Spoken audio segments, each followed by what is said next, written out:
This video is brought to you by Miniature Market. Thousands of board games, discounted prices, miniaturemarket.com. Ahoy there, mateys, it's the Game Boy Geek here. Today, we're going to be amongst our pirate ship. We're going to be going around looting treasure, stealing things, but sometimes before we get to bury it ourselves, our other pirates that we thought were maybe buddies of ours are stealing it from us. Today we're looking at Pirate's Den from Crash Games. Plays 3 to 5 players in 30 minutes or less. Let me show you how it's played. I'll see you on the other side.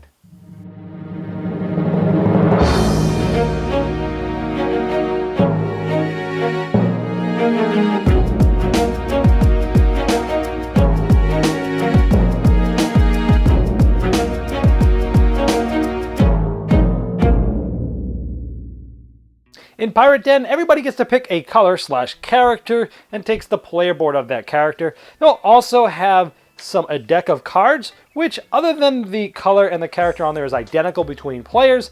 And then there's a 5th player as well, which is that cool chick that wears the green with the monkey. The object of the game is to be stealing a bunch of gems and loot and then burying your treasure. And for each of the 5 gems that you bury, you're going to get one of these nice, awesome, chunky components, which are really nice. And you're trying to get 5 of those to win the game, but at the beginning, you don't start with any of those. And as we take a closer look at these gems, you will see how awesome they kind of look down at eye level. Everyone starts with their full deck of cards, their player board, and 3 random jewels from the bag. Now at the beginning of each round, out of this very nice velvety bag, this is a very nice bag. Sometimes I've seen crappy bags in games, but this one is very nice. You're going to pull out 3 gems per player. In this case, we have 4 players, so there's going to be 12 gems that are randomly taken out, and then putting in groups so you can see how many are there easily. Now each player does start with the same cards. They all do sort of different things that I'm going to go over. These are always held secret in your hand, and at this point the player's looking at this, they're trying to figure out secretly which card to play, and they're going to figure it out, and they're going to put it down out in the middle, and so that everybody can do it. Now at this point everyone's kind of talking, bluffing, yelling, saying what they're going to do. Maybe they're lying, maybe they're telling the truth. And again, once everybody has placed their card down and we're ready, we then reveal them.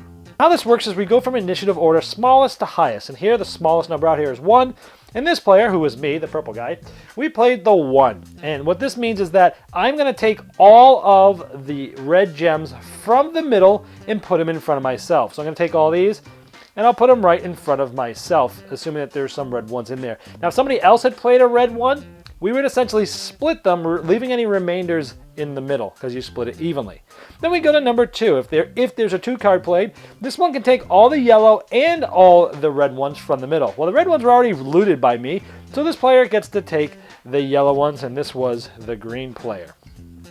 Then we go to number 3. This player can take all 3 colored gems that are left. Wow, this player made out because he gets all the blue gems because nobody took any of those, and he played a card that's not as strong.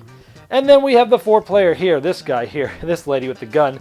She played this. This means whoever has the most red, she's going to steal that from that player. In this case, I have the most red because I just took them all. So everything I just took is getting stolen and put in front of the lady with the gun. Now, if multiple players had played this steal red card, they would have split the loot from my den evenly, leaving any remainders next to my board. Now, if 2 players are tied for the most red in front of them, the steal action would fail. So at the end of the round, essentially now I have just these 2. My card that I played goes here. So over the course of the game, over the course of the rounds, your actions are going to get there and you're going to have less and less things to think about, which brings me to my last action that I'll talk about. But before that, a new set of 12 come out. Remember, there's a certain amount per player.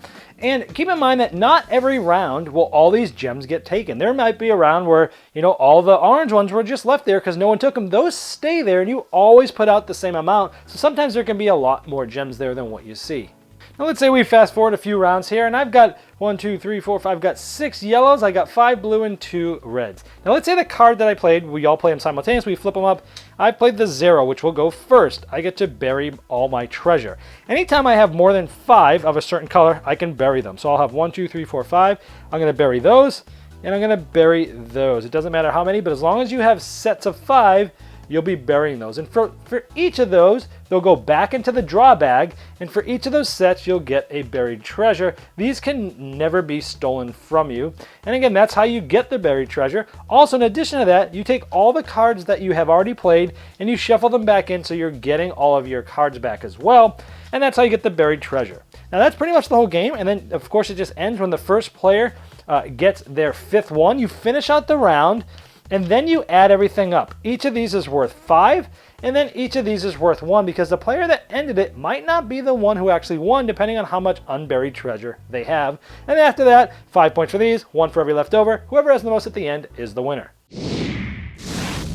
Now, Pirate's Den is a fun little family game. It's quick, it's easy, it's very light. It's sort of that beer and pretzels type of game, one of those games that you may want to play at the beginning of the night or the end of the night.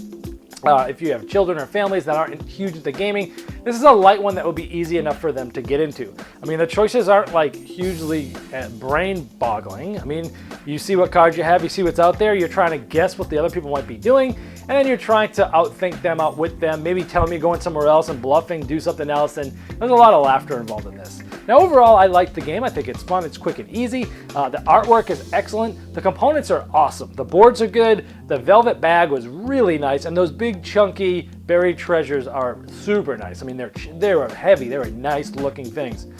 So overall, the game's fine. It's not like the one I'm not going to pull this out like every weekend, but at the same time, if you're looking for that light bluffing type of game, obviously getting to the pirate theme is very easy to do. It's fun to do. People have fun while they're doing it, acting as pirates the whole game, making jokes, talking like them. So the theme kind of injects that sort of fun humor into the game, which is really made to be played lightly. So if you're going at it with knowing it's going to be quite chaotic at some times, things are going to happen that you don't expect, and you may get robbed a lot because there's a lot to take that, then this might be one to check out. If you don't like those things, then this game probably isn't for you.